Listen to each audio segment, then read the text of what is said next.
I mean, I started earning the salary of a CEO at 21 years old, right?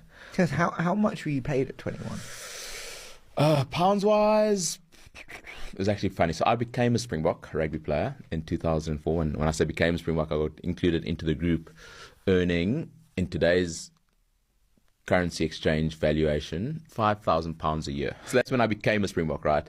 So I was 21 years old, just got back. My contract then went up when I eventually then did become a Springbok and went to the Bulls. So probably about £25,000 a year. But in South African rands, that was a lot of money, right? It was a lot of money in South African rands. As a 21-year-old, I was living like a king. Like, honestly, I bought my own house. I was 21 years old. Like, my mates who just finished university, they weren't doing what I was doing. So I'd all of a sudden come into this money. And that's also a difficult thing with professional athletes. When you come into all this money at such a young age and you don't know how to read a budget, or you don't know how to forecast, you don't know how to do all these things, and then you have to trust either in people around you or trust in financial advisors. And my financial advisor at that point said to me, "No, open a retirement annuity. You're going to get a tax benefit." I'm like, okay, well, if he says it must be true, because I hadn't been taught about finances.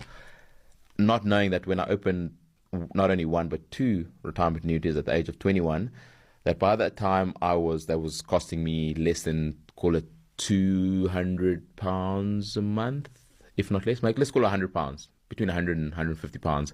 Not knowing that just a normal CPI escalation over a 15-year period, when I retired and there was zero income coming in, not only was I not going to be able to continue paying that monthly payment, but I wasn't going to be able to touch that money until I'm 55 or 56. So like for 20 years, the money I'd been saving for the last, in a retirement annuity, I couldn't touch. But I wasn't advised properly about that, because I was like, oh, that's... So what do you know now that you wish you had known then? For all the young athletes listening, what would you tell them? Equip yourself with the skill set, sometimes as basic as it needs to be, firstly around finances. So you don't have to be a chartered accountant, a CFO, actual scientist.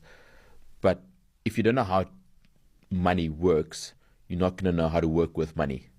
So if you don't know that a retirement annuity only pays out at 55, and that a normal CPI escalation over a 15-year period, you're not going to be paying that, because no salary in the world when you start is going to give you what rugby gave you when you finished. No salary in the world.